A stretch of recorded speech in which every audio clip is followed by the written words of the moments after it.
Hello, everybody. I'm Madame Sensei. I teach Spanish, French, and Japanese to high schoolers out here in the beautiful Pacific Northwest, and I am thinking my way through the Harvard Project Zero thinking routines. If you want to help me think about this and come up with more ideas, I'm at studio-nemo.com, or you can ping me on the Minecraft Education Ambassadors or the Minecraft Teachers Lounge or the Duolingo Educators Network. We are still in exploring art, images, and objects, and this is a really fun section. We're doing listening 10 times 2. This is a great one. All the thinking routines are located right here. Link is in the description. Listening 10 times 2, a routine for making careful observations about music. Finally, one that just focuses on music. So if you're teaching grammar explicitly, and you need a little bit of support for that, you're doing pop-up grammar, you're doing the grammar translation method, and I was just in a meeting and they were bad-mouthing the grammar translation method. The grammar translation method has its place, okay? You're doing the audiolingual method while looking at transformation drills. You're doing community language learning, dissecting a script your class wrote, or you are working straight out of your textbook. So this routine recommends that if the task seems too big, students can start with 3 to 5 words. I'm going to say, honestly, I don't think 10 is too much for something like this. Find a nice, repetitive song and challenge the students to, in the first listen, write down 10 words that describe the music. Fast, slow, sad, happy, angry, low, high. Talk about the instruments, the voices, whatever. Your students know 10 words to describe the song. Trust me on this. The second listen, to start writing down actual words in the song, if it's a vocal song, okay? I like to have a competition for how many the students can write down. I'll say, okay, write down as many as you can, and maybe I'll do 2 or 3 listens for this.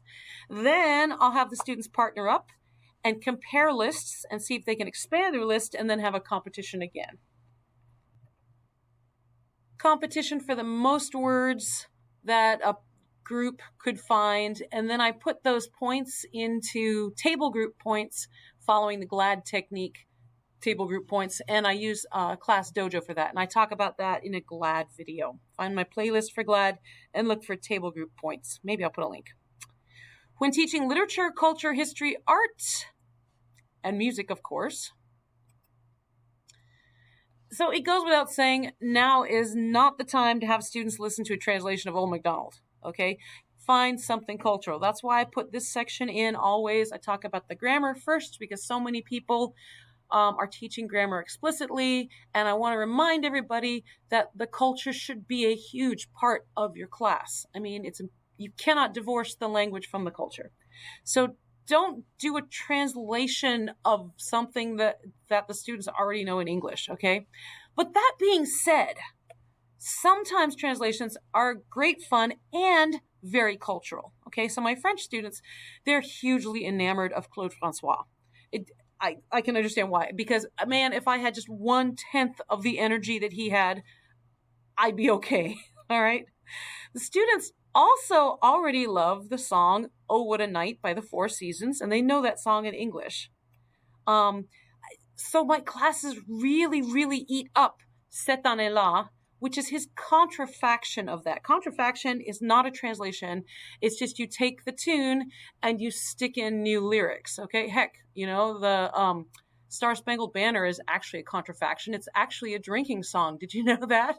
And Francis Scott Key just wrote new lyrics to it. But so anyway, this song gives us the opportunity not only to talk about Claude François and his rise to fame from his kind of humble beginnings, but we're also able to talk about what's going on in the world at that time, because the song is really his autobiographical account of what a great year I had in 1962. It's 1962 for his song. What a great year I had that year as I was becoming famous, and this is what is going on in the world at that time. So very cultural.